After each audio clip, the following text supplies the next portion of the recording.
Salut à tous et bienvenue sur Valépé de l'Orcana FR, comment ça va fou? Ça va très bien et toi? Ça va très très bien, ça fait 2 fois que je lui demande parce qu'il y a eu un faux départ, mais c'est pas grave. On se retrouve aujourd'hui pour le top 5 de l'extension Ursula's Return, le retour d'Ursula qui va nous régaler, qui arrive dans le magasin dès vendredi. Dès ce vendredi disponible et en grande surface, en e-commerce, etc. 2 semaines plus tard, donc le 31 mai, si je dis pas de bêtises.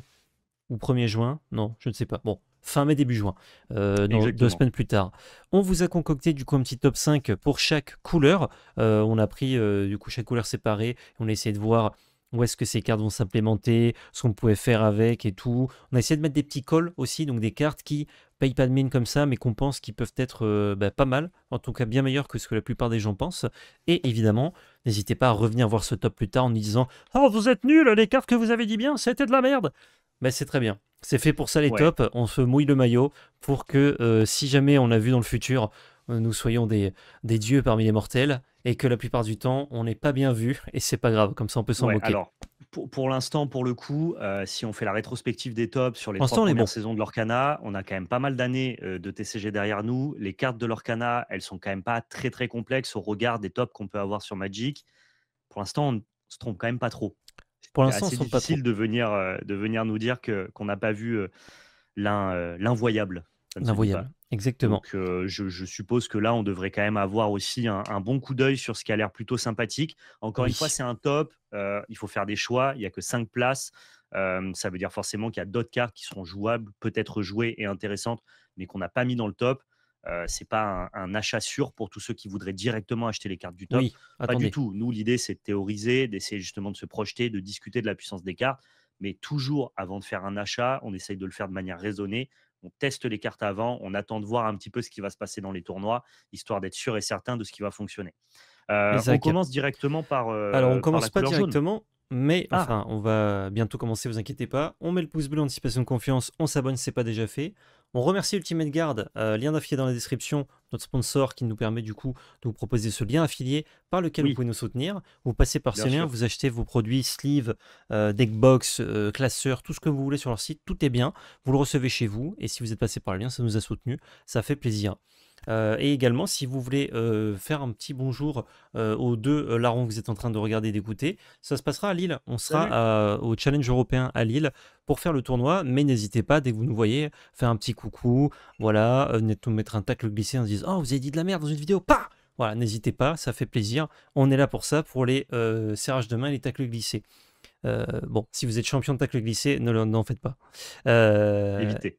et du coup, on sera dispo, on sera là pardon, avec Val et Bat les 2 jours, samedi, dimanche. Tout à fait, oui. Donc ce sera l'occasion de rencontrer. Et je reprécise que là, on fait un top pour l'extension qui sort, mais à Lille, le format sera loqué sur le chapitre 3. Il n'y aura pas le chapitre 4, même s'il sera légal dans les autres tournois. Mais dans le challenge, il ne sera pas légal. Donc si jamais vous Ouais, ouais, regardez bien stop en sûr. disant ah comme ça je prépare pour Lille et tout, non ça marche pas, Lille ce sera que jusqu'au chapitre 3 parce que trop dur de se procurer les cartes à temps. Maintenant on commence ce top avec une petite carte, désolé les lieux, je peux pas j'ai pas réussi à les avoir comme ça nickel, c'était compliqué, du coup vous tournez un petit peu la tête, mais je suis sûr que vous en êtes capable. The Underworld, alors on a toutes les cartes en anglais parce que trouver les cartes en français c'était un enfer, et déjà trouver les cartes c'était un enfer. Bref, pour 2, on a un lieu ancrable qui a 6 de points de vie, qui demande 2 mana, enfin 2 encres pour mettre des personnages dessus. Il aura pour 1 tous les tours. Et quand un personnage quête tant qu'il est ici, c'est un petit peu la thématique qu'il y a eu avec ce chapitre 4, il y a beaucoup de lieux qui font quelque chose quand des personnages sur le lieu font quelque chose.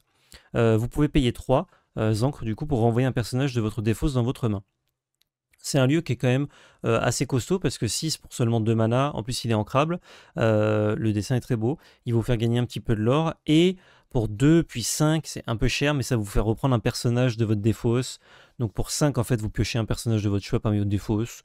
On l'a mis en 5e position surtout parce qu'il a des bonnes stats plutôt que pour son effet. Ouais. C'est pas trop son effet qui nous intéresse, c'est effectivement les stats. Il faut savoir qu'au chapitre 3, la plupart des jeux ont cherché à un moment donné à avoir des lieux d'early game qui permettraient de prendre directement un petit peu de l'or et qui seraient surtout difficiles à challenger. Et par exemple, en jaune, on n'avait pas de lieu à 2 ancrables. Donc là, ça vient combler une Un petit petite défaut. recherche du chapitre 3, mais c'est possible qu'en chapitre 4, ça ne nous intéresse plus. Yep. Pour la carte suivante, on passe directement sur l'ami Gaston. Il coûte 3, il est non ancrable, il est 2-4. C'est un vilain, c'est un sous-type qui peut être intéressant. Il l'or pour 1, mais il a un effet intéressant, quand vous l'engagez, vous pouvez payer 2 de moins pour le prochain personnage que vous allez jouer. Alors, je pense que c'est une mécanique qu'on verra pas ailleurs que dans Mufasa Roulette, mais Mufasa Roulette, qui était déjà un très bon deck du chapitre 3, reçoit beaucoup d'ajouts pour le chapitre 4, et notamment ce Gaston. Alors, c'est pas ce Gaston qui va faire briller particulièrement Mufasa Roulette, mais par contre, ce Gaston va être joué dans les nouvelles listes, à n'en pas douter. Oui. Donc, un petit ajout de plus pour le deck. Exact. Troisième position, Julieta Madrigal. On a une 1-4 pour 3 qui l'or pour 1 et elle est ancrable. Quand on joue ce personnage, on peut retirer 2 dommages d'un personnage. Si on fait ainsi, si les dommages ont été retirés de la sorte, vous pouvez piocher une carte. Donc c'est une mini-réponse qui du coup ne fait pas piocher 2 cartes si on retire 2 dégâts. Ça fait quand même piocher que 1. Mais c'est pas mal. C'est pas mal, c'est pas Ouais. mal. Ça se joue plus tôt. Ça peut nous permettre, notamment avec notre tour 2, d'aller taper une créature adverse, puis de le soigner avec Julieta tout de suite. Ça se curve peut-être un petit peu mieux. Ce sera peut-être moins une encre que réponse, du coup, puisque vous pouvez la jouer plus tôt. Et il y a beaucoup de personnages, notamment au chapitre 4, qui arrivent avec directement des blessures. Donc Ouais, Julieta, elle fait plaisir. ce que j'aime bien, c'est que ça se curve directement avec la Mergotel. Il faut savoir que la meilleure synergie pour faire du card advantage dans Mufasa, c'est Mergotel au tour 2 et réponse au tour 4. Ça laisse un trou dans la curve au tour 3 où tu peux pas utiliser ta Mergotel. Parce que si elle lore, si elle challenge, elle est morte parce qu'elle n'est pas soignée. Là, tu vas avoir une curve qui est un peu délirante avec ta Mergotel au tour 2, ta Julieta au tour 3 qui soigne en partie ta Mergotel et qui lui permet peut-être d'aller reprendre un trade pour ensuite la resoigner avec ta réponse. Et juste ça, encore une fois, ça s'implémente bien dans le deck Mufasa. Ouais, très très cool. Deuxième position. Ouais, Lucadi Family pour 7, on a une carte ancrable qui est un Sing Together, donc c'est-à-dire que vous pouvez chanter cette chanson avec plusieurs de vos personnages. Vous pouvez regarder le top 5 de votre deck, vous pouvez révéler jusqu'à 2 personnages, le mettre dans votre main et vous mettez le reste en dessous dans n'importe quel ordre. C'est un comment ça s'appelle j'ai plus le nom de la chanson jaune qui permet de regarder le top 4 pour mettre un personnage. Mais ça, c'est une version un petit Ah peu oui, boostée qui va te permettre c'est de la regarder le fête. top Non. 5. C'est la fête, exactement.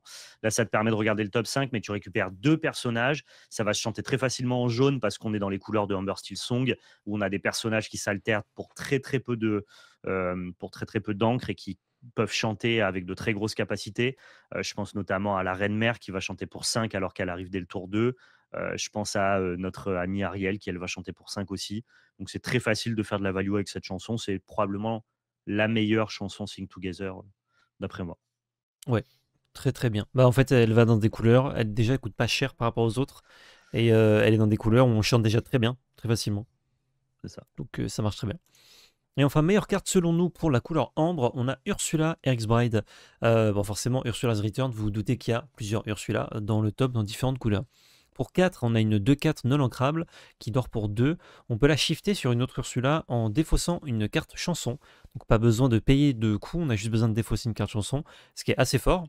Parce que comme vous le savez, avec déjà les chansons de base, ne pas payer le coût des cartes pour les jouer, c'est fort. Et là, du coup, bah, on ne paye pas le coût d'Ursula pour la jouer. Et son effet, c'est que quand ce personnage quête, on choisit un adversaire qui révèle sa main et on peut lui défausser une carte non personnage de notre choix. Donc des lieux, par exemple, ou des items, ou des Ouais. chansons. Ce sera souvent Bah, des chansons, mais ça fait exactement la capacité de Bare Necessities, qui est une très bonne carte qui est jouée dans Amber Steel Song. mhm, Et du fait que tu puisses faire ça en passif sur ton personnage, c'est vachement bien, quoi. Et en ouais. plus, il y a une grosse synergie vert-jaune qui est poussée par le chapitre 4, avec notamment des decks Song en vert et en jaune, qui ont déjà de très très bonnes têtes. Je vous invite à regarder la première liste qu'on a présentée, que j'ai présentée sur la vidéo précédente. Et le fait de shifter cette Ursula sur votre Ursula à 2 qui a déjà fait discard une chanson à votre adversaire, c'est quand même pas mal. C'est pas mal du tout, ouais. À voir si on joue cette Ursula, mais en tout cas, ça a l'air stylé.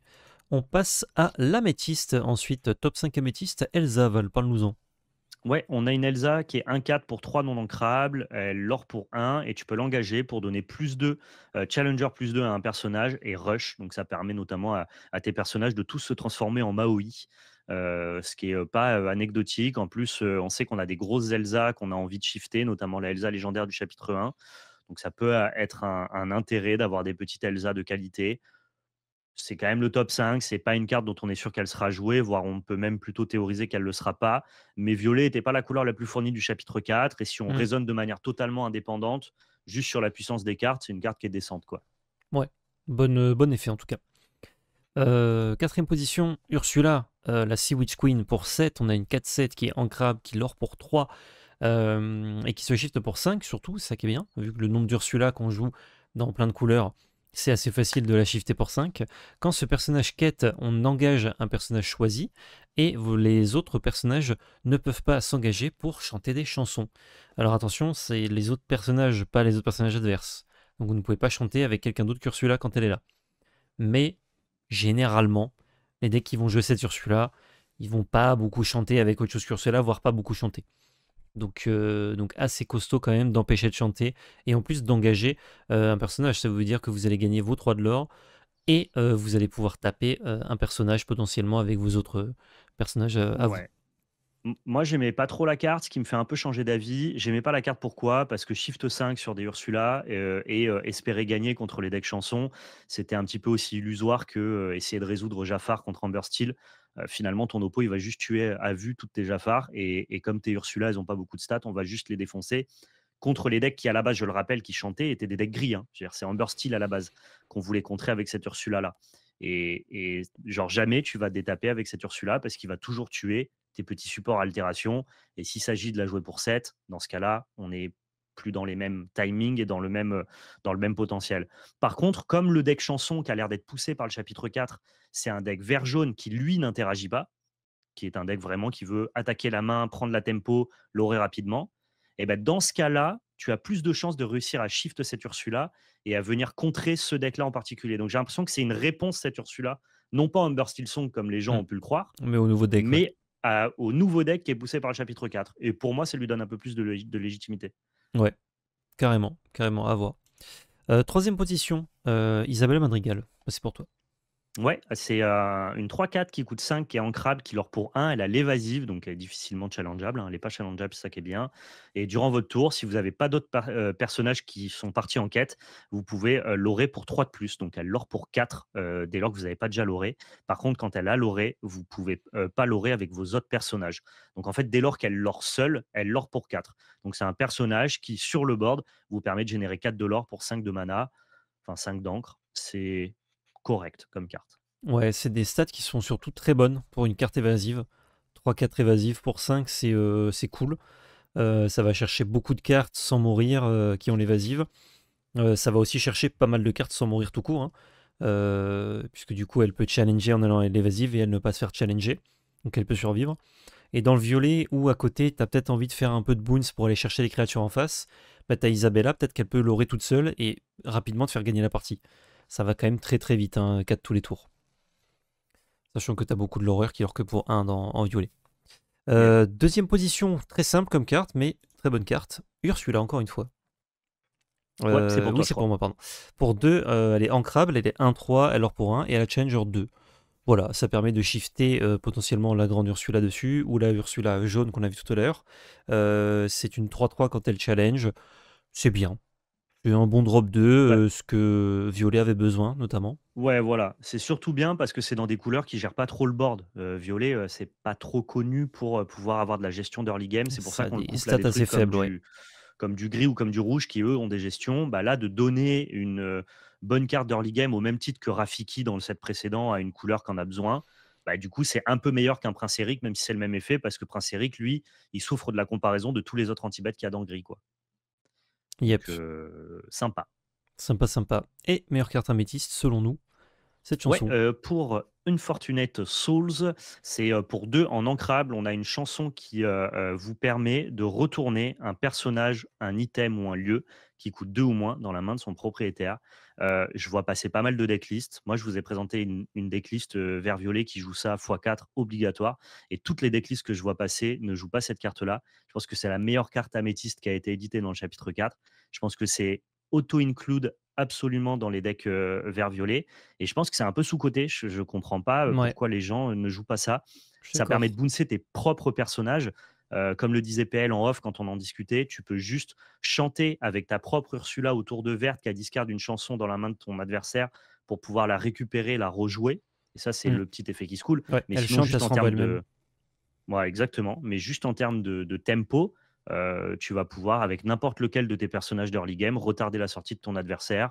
Ça renvoie même des objets. Enfin, c'est tellement, avec ta Ursula légendaire, tu peux renvoyer 2 cartes dans la main, tous les decks ont envie d'avoir des cartes d'early game. Et même contre les decks qui n'ont pas forcément de play d'early game, bah, tu peux bouncer les items. Ne Mm. serait-ce que bouncer un Pop Cycle sur le tour 4 de ton oppo qui joue bleu-rouge, bah, du coup, son Flavorsham pioche pas. Pardon.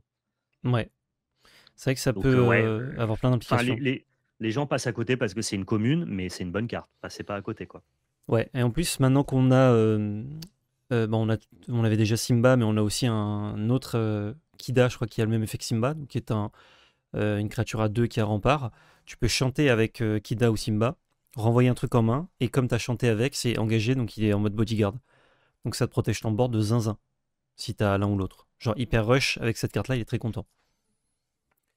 Passons. Ah, ouais, je trouve que c'est plus une carte de tempo que d'hyper rush, mais entre autres, tu Bah, peux faire ça. Ouais. Hyper Rush jouait déjà des trucs qui renvoient dans la main pour 1. Donc là, si tu chantes avec ton rempart, c'est encore mieux. Ça jouait déjà Bifiddle, effectivement. Ah, peut-être.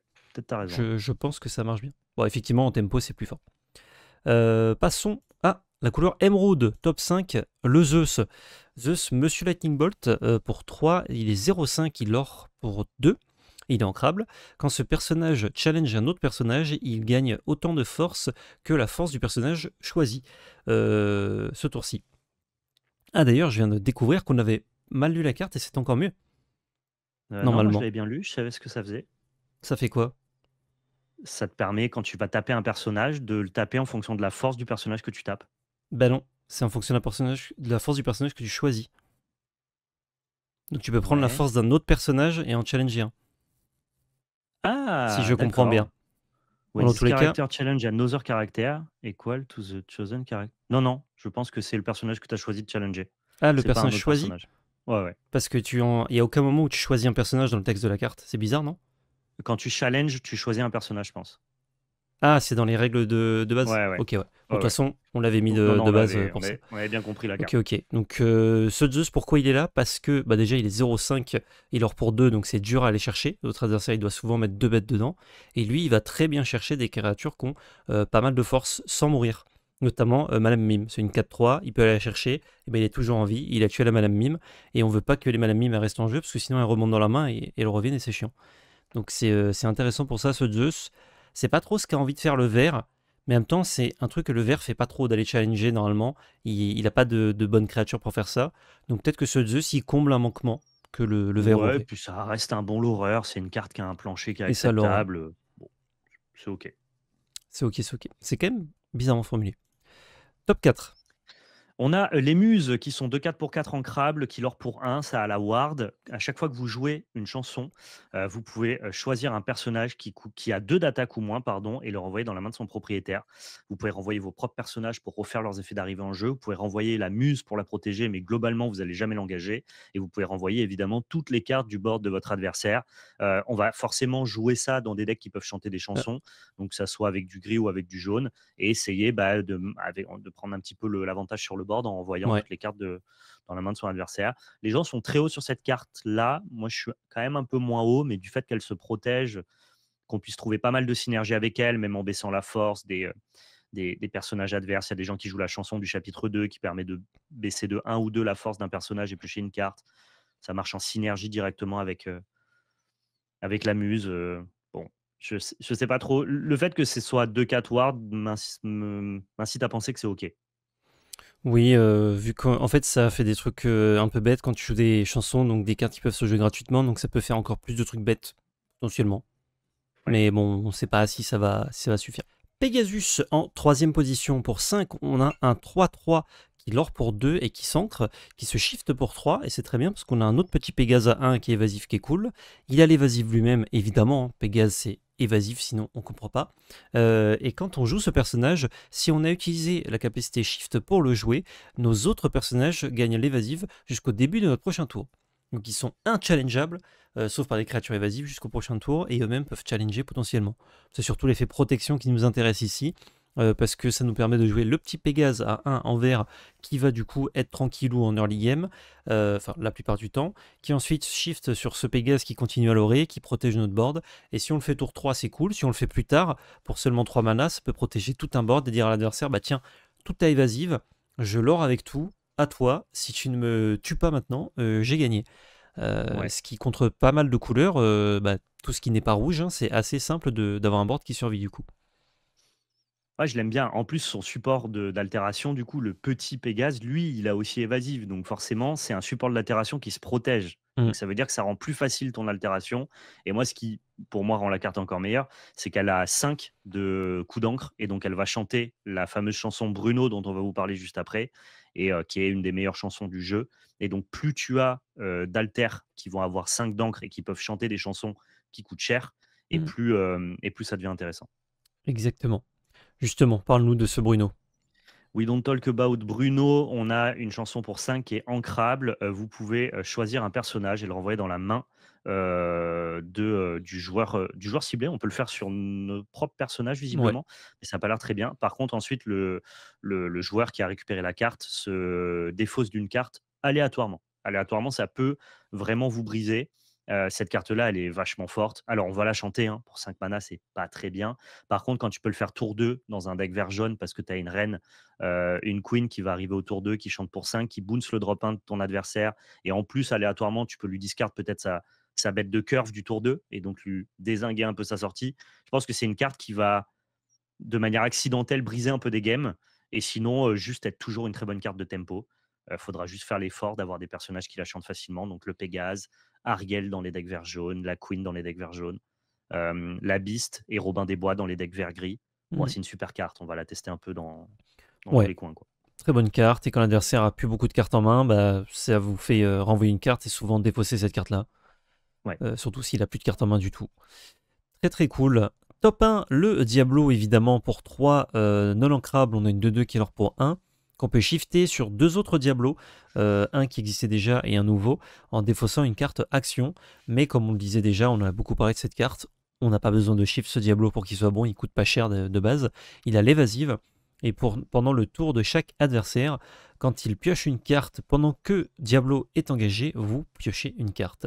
Donc ça permet de s'en sortir, de s'en servir de suite évidemment si on le shift, mais il peut passer son tour tranquillou le Diablo, et ensuite il va nous faire gagner un petit point de l'or en étant évasive, pas inquiéter le Diablo, et nous faire piocher une carte pendant le tour adverse, voire plus même, si jamais il s'amuse Ouais. à piocher plus de cartes. Bah, dans un jeu où les patterns de play les plus récurrents, c'est Merlin Lapin, Ce Rêve Bleu, Flaversham, je peux vous dire que Diablo, c'est vraiment le caillou dans la chaussure de votre adversaire. Mhm. Donc il faut absolument qu'il le gère. La carte, elle est vraiment trop forte. On va la voir dans quasiment tous les decks qui jouent du vert. Franchement, c'est sûr. Et vous Ouais, avez vu, c'est le top 1. Ça veut dire que dans notre top 5, on n'a pas parlé de la chanson rare qui coûte 8, qui est non ancrable et qui bannit tout le board de l'adversaire dès lors que ces personnages ont 2 d'attaque ou moins. Et ben, c'est volontaire, hein. On a vu la synergie avec Kida. Je sais que l'Internet s'enflamme autour de ça, mais nous, on pense que avoir un drop 1 qui doit demander un shift au tour 3, plus avoir un autre personnage qui doit du coup chanter une chanson pour 8, tout en ayant donc du coup 2 personnages sur le board, un qui a passé le tour pour s'altérer, pour pouvoir ensuite aller gérer le board de l'adversaire. Euh, c'est le bout du genre, monde. c'est le bout du monde en fait. Genre, l'Orcana est un jeu qui est plus compétitif que ça et qui est plus exigeant, qui demande quand même un peu plus d'indépendance. Et les synergies 3 cartes pour bannir le board de l'adversaire, moi, j'y crois pas trop. Donc, c'est pour ça qu'on l'a pas mis. On peut se tromper, mais c'est volontaire, on l'a pas oublié, on connaît la synergie. Ouais, je pense que genre il y a des fois ça va faire des trucs genre waouh, et il y a d'autres trucs genre quand typiquement vous avez joué contre bleu-rouge, vous allez faire ah bon bah Tu super peux quoi. pas ancrer ta chanson. Il y a plein de match-up où elle fera rien. Il y a plein de match-up où on te laissera juste jamais faire. Enfin, passer les surprises des premières semaines. On va gérer ta Kida. Tu vas jamais altérer. Tu auras ton drop 5 et ton drop 8 dans les mains qui font rien. Tu es dans un deck tempo, donc tu n'as pas forcément besoin de gérer le board de l'adversaire. Tu vas l'attaquer dans la main, mettre des super l'horreur et l'aurer. En fait, genre, je pense que les gens, ils raisonnent pas en contextualisant ça dans une vraie game de l'Orcana. Et quand on voit le power level déjà des decks du chapitre 3 et ce que ça va donner en chapitre 4, je sais pas, je comprends pas que les gens ne pensent pas que ça puisse être le bout du monde, tu vois? Et auquel Mm, cas, on pourrait tous se tromper, mais pour moi, le constat de base, c'est ça paraît quand même très difficile. Et après, au ouais, pire, on se trompe et tant mieux, c'est cool, tu vois? exactement.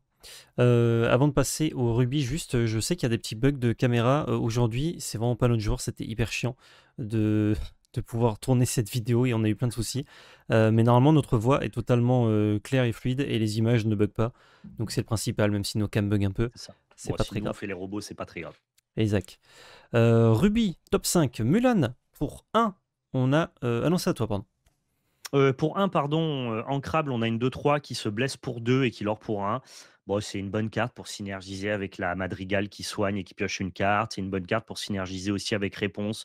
Ça, vient renforcer encore la stratégie de Mufasa et notamment les decks rouges-jaunes, qui vont essayer de prendre le board en early game et générer un petit peu de value avec le fait de blesser ces personnages. Et en plus de ça, pourquoi on l'a mis quand même en 5e place? Parce que ça donne aussi un support d'altération à toutes les Mulanes du jeu et il y en a quand même pas mal qui avaient des Et effets oui, shift sans avoir de petits personnages d'early game. Bah maintenant, vous avez des options avec cette petite Mulan. c'est ça, on est régalé. Top 4 en rouge, le médaillon, les poids médaillons, Medallion Weights. Pour 2, on a un item ancrable, c'est cool. Et on peut l'engager, payer 2 encres pour choisir un personnage qui gagnera plus 2 d'attaque ce tour-ci. Et quand il challenge un autre personnage ce tour-ci, on peut piocher une carte. C'est très bien ça. Effectivement, ça a l'air un peu cher dans le tour, donc de payer 2 puis 2. Mais une fois qu'il est en place, on va pouvoir tranquillou aller chercher des lieux déjà, avec plus 2 sur Maui ou autre. Ça permet d'aller décoiner certains lieux un peu chiants. Et si on challenge des personnages, on va pouvoir avec nos petits personnages ou personnages moyens aller chercher n'importe quoi et piocher une carte.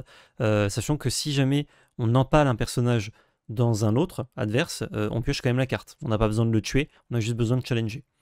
Donc c'est un peu un call cette carte, on le met en 4ème position en se disant on verra, on espère que ce sera joué, on trouve la carte forte en tout cas, et en jouer un exemplaire par-ci par-là, ça a l'air un peu gratuit.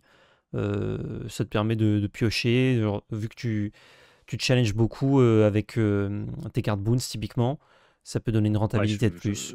je pense que c'est bien dans rouge-violet, quoi. C'est sûr que ça sera testé. Est-ce que ça Ouais, passera le cut? Je sais pas, mais c'est sûr nous que ça verrons. sera testé, quoi. Il y a un peu un effet fichouk, sur la carte. C'est ça. 3ème place, le gouffre. On a l'ami Goofy, la de 4 pour 4 ancrable, il lord pour un, il a le rush, donc il peut attaquer dès qu'il arrive, enfin challenger en tout cas. Et à chaque fois que ce personnage challenge un autre personnage, vous gagnez 2 de l'or. Bah, c'est une très bonne carte pour gérer un petit peu le board, tout en étant capable d'aller chercher du lore au même moment. Encore une fois, c'est une carte, on parle beaucoup de Mufasa, mais franchement, qu'est-ce qui reçoit des ajouts? Quand vous regardez les nouvelles listes de Mufasa, il y a beaucoup de cartes du chapitre 4. Bah, ce Goofy ne fait pas exception parce que Mufasa, c'est un deck qui veut jouer que des personnages Hmm. donc il ne peut pas jouer de gestion. Bah là, tu as un personnage qui fait de la gestion et qui permet de l'orer pour deux, ce que veulent faire tous les personnages de Mufasa Roulette. Donc voilà, il a déjà une maison qui lui est toute trouvée. Ça fait pas de lui une carte vraiment puissante, mais on va au moins le tester dans un jeu, quoi. Ouais, très bonne carte ce gouffre, et en plus avec les médaillons qu'on a mis juste avant, bah, c'est encore mieux. Ouais, Deuxième mais comme à position, mon avis, on va le jouer que dans Mufasa et le médaillon, on veut plutôt le jouer dans rouge-violet. Donc je sais pas bah, s'ils vont trop synergiser les deux. j'ai vu des joueurs de rouge-violet parler de Goofy. Ah ouais, qu'il le joue aussi dans rouge-violet? Ah bah ça Ouais. rehausse encore plus la carte si elle Après, rentre dans rouge-violet, quoi. l'extension n'est pas sortie, ça se trouve finalement c'est pas assez bien, mais Mais tu sais, les gens on en parlait. testent déjà sur Pixelborn, hein. Ouais. Les gens sont déjà chauds, hein. Sissou en 2ème position pour 3, on a une 1-1, donc c'est le dragon. Moi je ne savais pas qu'il avait une forme pas dragon, bah si. Il est héros, deity et dragon. Il a évasive, il lord pour 1, et quand on joue ce personnage, on bannit un adversaire adverse qui a pardon, 1 de force ou moins. Alors ça marche très bien sur plein de bêtes d'early game, ça marche très bien sur Flaversham. C'est bien ce Sissou. Ce Bah Sissou, il ouais. est bien. Parce que le premier truc auquel tu penses quand tu vois Sissou, c'est en mode ouais, bon, bah contre des bêtes qui ont un d'attaque ou moins, c'est bien contre les decks aggro, mais c'est pas très bien contre les decks contrôle. Bah déjà, contre les decks contrôle, il est évasif ton bousin, et en plus, il pète Flaversham. C'est fou. C'est juste fou. Ouais. Donc Ça, tu vas Sissou, très attraper bien. les ondins sans défausser, les fines sans défausser. Non, c'est ouais, il est juste bien, quoi. Bah ouais, surtout avec son autre collègue, l'autre Sissou. Ouais, on a le Sissou ici pour 3 ancrables sous sa forme dragon. Il est 1-4, il or pour 2. Les stats sont déjà de base un 5 de stats pour 3 ancrables qui or pour 2. C'est un peu la base, c'est le plancher qui fait que ta carte elle est acceptable. Par contre, l'effet d'avoir plus 1 d'attaque pour chaque carte dans la main de l'adversaire, bon bah là ça devient vraiment puissant. En moyenne, ce Sissou il est tout le temps 3-4, 4-4, 5-4 assez facilement, 6-4, peut-être même 8-4 si votre adversaire est un gros Qui gourmand. se Donc du coup, gloutonne. il trade tout. Quand ton adversaire vient le trader, la créature, elle part avec. Et toi, dans tous les cas, tu l'or pour deux. Donc, tu sais, c'est juste une carte qui a aucune synergie. Elle est juste jouée parce qu'elle est Hmm. surstatée. C'est un peu un Ouais. Maui. Voilà. Ouais, clairement. Et j'aime bien que ce soit rare parce que ça, je pense qu'il y a beaucoup de decks qui vont vouloir en jouer entre 2 et 4 de base de Sissou. Et du coup, s'il avait mis légendaire, bah, c'est un peu chiant parce que c'était une carte beaucoup recherchée Ouais. qui allait coûter cher. Là, au moins, elle est facile à avoir. Ouais, mais c'est vrai qu'en légendaire, ils aiment bien avoir des effets un peu plus vitrine, un peu plus Ouais, un peu puissants. wow. Ouais, là, c'est juste des stats en fait. Mhm. Tant mieux, tant mieux. On passe au Saphir. Saphir qui était pas méga verni dans cette extension, mais on a quand même trouvé des Non. petites cartes pour faire un top 5 sympathique. Et je te laisse parler de cette Gridstone Dragon d'ailleurs. Ouais, le Greatstone Dragon pour 3 ancrables, donc il arrive en jeu engagé et lui, tu peux prendre un personnage de ta discard et la mettre dans tes encres face cachée et engagée. Alors ça va, prendre le relais dans les parties un peu grindy des decks bleus de la plume en forme d'arête. La plume en forme d'arête, ça vous permet de prendre une carte de votre main et de la mettre dans vos encres. Par contre, ça réduit le nombre de cartes que vous avez en main et notamment dans les decks rouge-bleu, ça devient un petit peu une faille que les gens exploitent, notamment quand ils jouent du vert, parce que déjà que vous perdez des cartes que vous avez en main et en plus, la plupart des stratégies, et notamment dans le chapitre 4, vont attaquer aussi le nombre de cartes que vous avez en main. Et bien, passer le début de la game où vous allez être content d'avoir ancré 2 cartes avec votre plume en forme d'arête, c'est peut-être pas si mal d'avoir une petite quantité de Greatstone Dragon pour prendre le relais et pouvoir réutiliser toutes les cartes que vous allez avoir en discard tout au long de la game pour continuer à ancrer, à exploser en mana. C'est clairement pas du tout la meilleure carte de ce chapitre, mais il fallait trouver une 5e place à Saphir. Ça a le mérite d'exister, quoi. Elle est là au moins. The Queen, pour 3 mana, on a une 3-3, elle est en crabe, elle l'or pour 1, jolie enchantée d'ailleurs. On peut l'engager pour regarder les 4 cartes dessus de notre deck, on peut révéler un item et le mettre dans notre main. Si cet item coûte 3 ou moins, on peut à la place le jouer gratuitement, et il arrive engagé, et on met le reste en dessous de notre deck dans n'importe quel ordre. On aime bien la Queen parce que ce 3-3 pour 3 déjà, ça va souvent, une fois que ça a fait son petit effet, trouver un objet dans les decks qui en ont suffisamment, se faire trade par une créature, mais du coup ça va potentiellement tuer une bête, plus piocher un petit objet. Si ça l'a mis en jeu et qui coûte 3 l'objet, ben, vu qu'on a payé les 3 pour la reine, bah, c'est comme si on avait payé les 3 pour C'est l'objet, donc on rentable, a ouais. gagné de la value. Si elle survit, on peut peut-être faire son effet plusieurs fois. Et au pire, si on trouve un truc comme sous fétiche ou quoi, ça nous a fait piocher une carte, donc elle s'est rentabilisée. Donc c'est juste une bonne carte, des stats intéressantes, Ouais. ça fait ce qu'on lui demande. On ne sait pas si ce sera suffisant pour passer le cut des decks bleu-rouge ou en tout cas bleu-objet, mais il y a plein de raisons de jouer cette carte. Ouais, mais À voir. déjà juste le fait que ces decks-là, qui sont des vrais bons decks, la testent, Mm. ça veut dire que c'est quand même intéressant de voir un petit peu. Oui, C'est dire que cette carte a un peu d'intérêt. exactement. Ensuite, enfin, la Euh, grosse chanson. Dig a Little Deeper, on a un Sing Together 8, donc il faut des personnages qui ont un coût total d'encre de 8 pour pouvoir la chanter. Elle coûte 8 à la base, elle est non ancrable, ce qui est quand même un peu dommage. Et vous regardez les 7 cartes du dessus de votre deck et vous mettez 2 cartes dans votre main, vous mettez le reste en dessous dans n'importe quel ordre. Alors si la carte était ancrable, on n'aurait aucun doute sur le fait que ce soit probablement joué dans bleu-rouge contrôle, bleu-rouge item. Du fait qu'elle soit non ancrable et que là actuellement le compte de non ancrable explose dans bleu-rouge, donc ça veut dire que pour rentrer cette carte, il faut forcément faire sortir d'autres cartes. Il n'y a pas de place pour des non ancrables supplémentaires. Si on est capable de faire sortir des cartes, c'est quand même assez puissant de pouvoir regarder 7 pour prendre 2 cartes. Ça vous Mm. permet d'aller chercher notamment l'antibête de masse dont vous auriez besoin, Be Prepared. Ça vous permet d'aller trouver le sous-fétiche en mirror pour pouvoir gagner à la tempo. C'est assez polyvalent. Par contre, non ancrable, franchement, c'est dur, quoi. C'est non ancrable, mais on joue l'arête en bleu qui permet d'ancrer les non ancrables.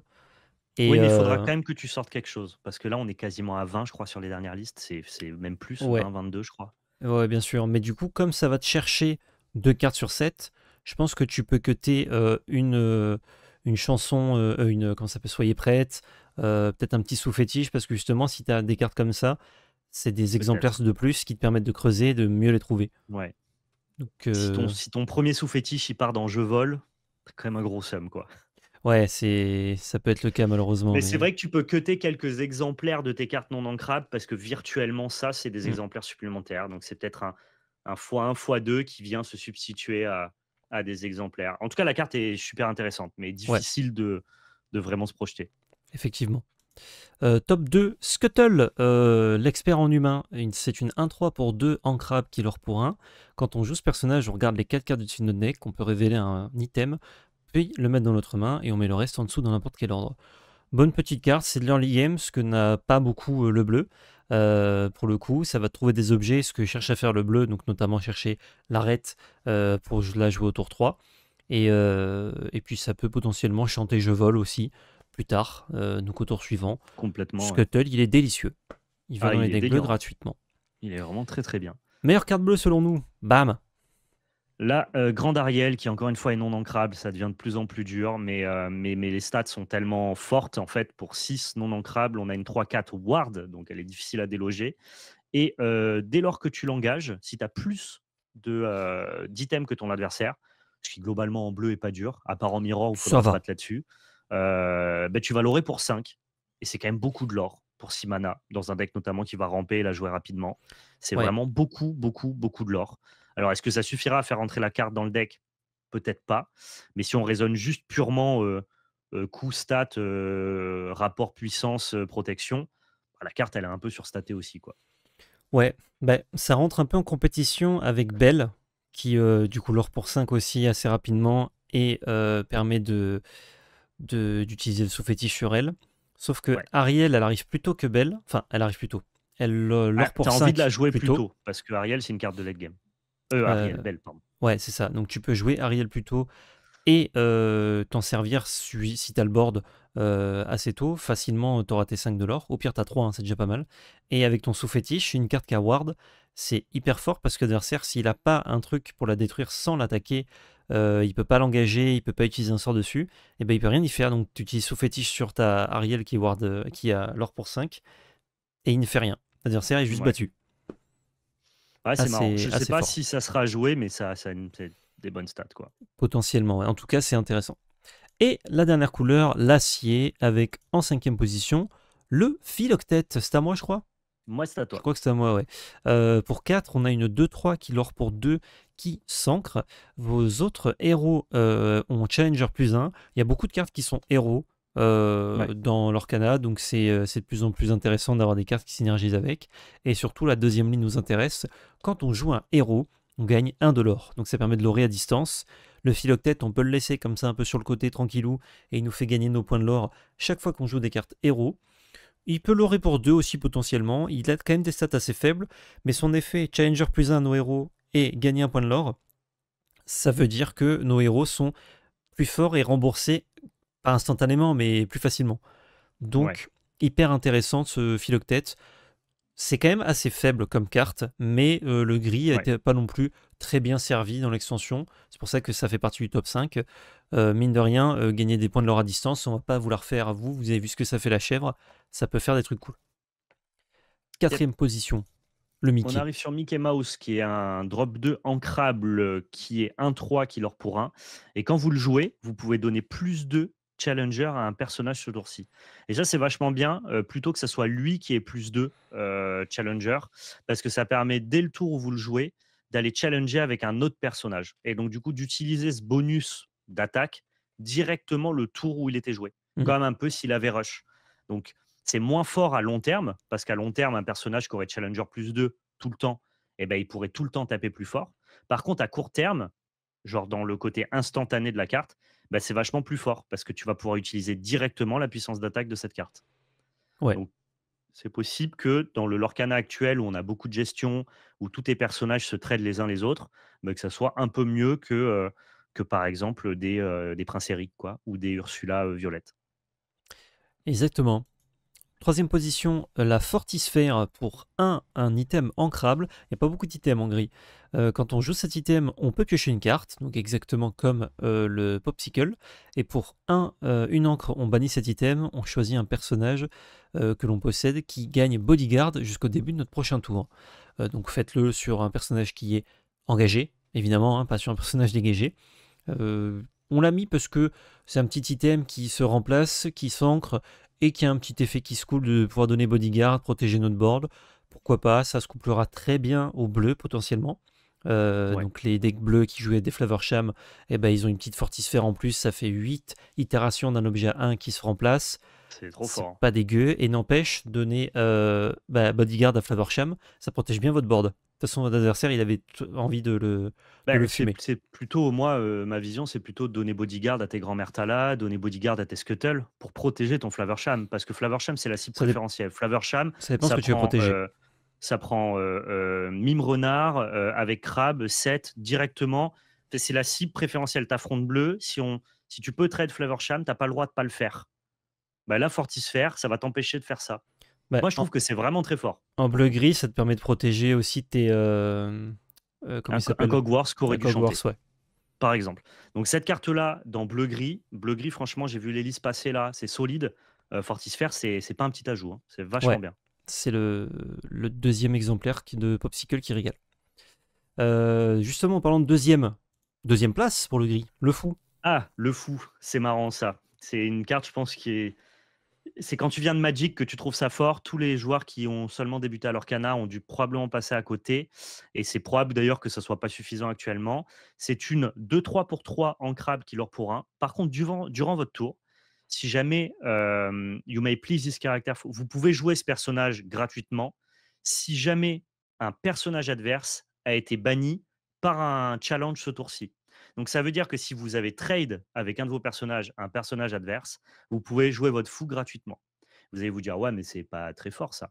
Ben en fait, notamment dans certains decks comme violet-gris où, votre pattern de play en early game, que ça soit sur le play ou sur la draw, ça va quasiment tout le temps être: je joue un drop 1, tour 2, je vais aller challenger ton drop 2 et si jamais je suis sur la draw, je vais Pinocchio engager ton drop 1, et aller le challenger aussi et ben juste jouer gratuitement un 2-3 qui vient prendre directement le board en early game et ben c'est assez puissant. Alors je pense que c'est un petit effet que les gens, heu, voient pas, imaginent pas ou ont pas forcément, théorisé. Mais dans vos parties, si vous faites un mirror de deck violet-gris, par exemple, et que votre oppo au tour 2 il trade votre drop 1 et il drop un fou de sa main, bah, ça va vous faire tout drôle, quoi. Donc, Ouais. est-ce que ça sera suffisant pour être joué? Est-ce que c'est cantonné qu'au deck dont je vous parle? Ça, je sais pas. Mais en tout cas, jouer des cartes gratuitement, on sait que sur les autres TCG, c'est fort. Ouais, en fait, il y a des situations où juste jouer le fou, dans des situations où genre, vous avez déjà pris l'avantage en tuant une créature adverse, où vous jouez le fou en plus, c'est vraiment, vous prenez le board dès le tour 2 ou 3 et l'adversaire, il aura du mal à revenir de ça. Et il y aura Ouais, d'autres situations où le fou, c'est vraiment juste une encre, quoi. exactement. C'est une 2-3 un peu naze. Donc à voir s'il y a déjà certains decks qui auront envie de jouer le fou parce que si tu arrives à le jouer tôt gratuitement, sachant que ce n'est pas limité à 1. Si vous avez 2 le fou en main, vous pouvez faire le fou, En fait, qui peut faire nimp.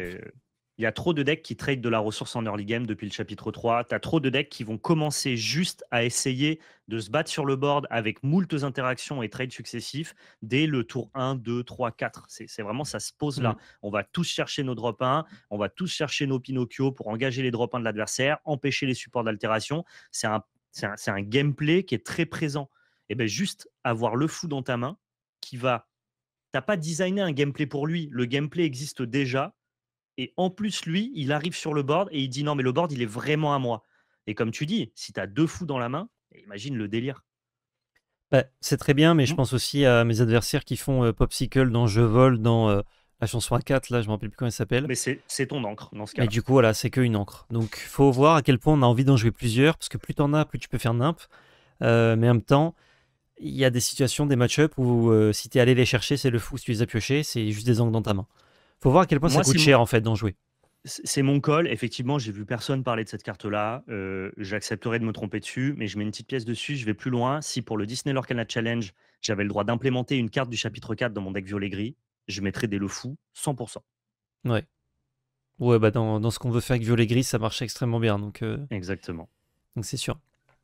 Donc à Top voir, 1. ça c'est un call. Pardon. C'est vraiment spéculatif, quoi. Non mais j'aime bien, mais en fait je me demande si il y aura plus de fois où ce sera fort que de fois où ce sera rien et ce sera une encre. Bah, c'est bien dans toutes les small games, donc les games vraiment qui veulent jouer plein de petites interactions avec des coups en encre et qui sont plutôt faibles, prendre de l'avantage en faisant de la value sur des bons trades de manière un petit peu, tu vois, très technique. Mm. Bah là, le fou, il va briller. C'est sûr que quand tu affrontes un deck qui veut faire ramp, ramp, ramp, vras, oui, le fou, c'est pas ouf. C'est Le vrai. fou il fait pas grand chose quoi.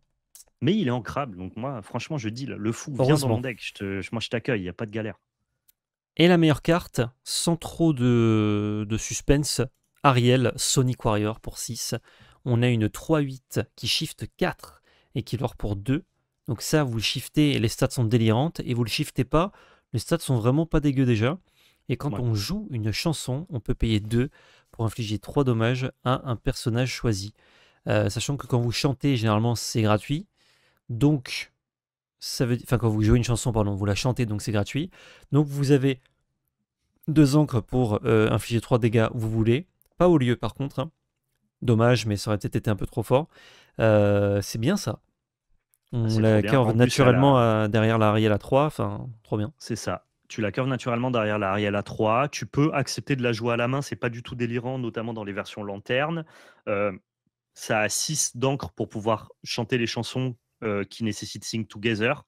Donc c'est assez important en fait qu'elle coûte cher de base. Mm. Elle a 8 de défense et genre inattrapable pour un deck gris tellement elle est robuste en défense.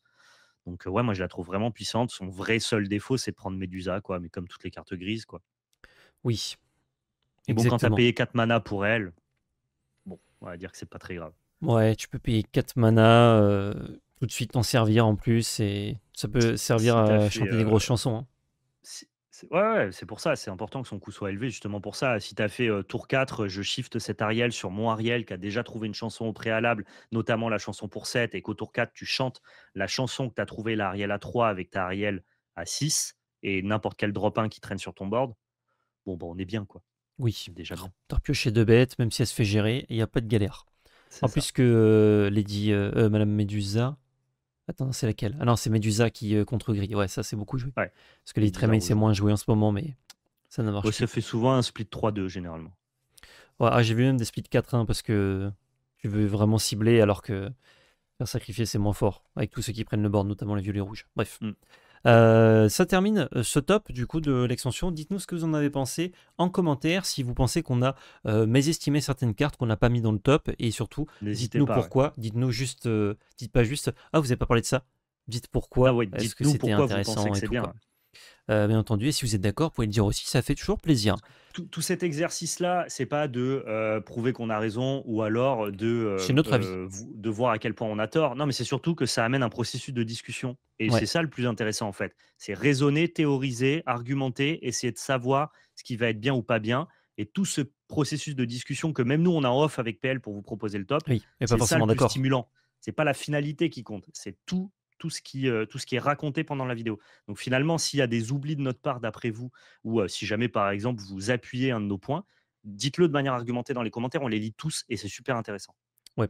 Petite mention d'ailleurs à Aurora, qui n'est pas dans ce top, qui a failli, mais on pense que le bleu, il veut pas l'utiliser, mais bon, on pensait aussi que c'était une bonne carte. Ouais. Voilà.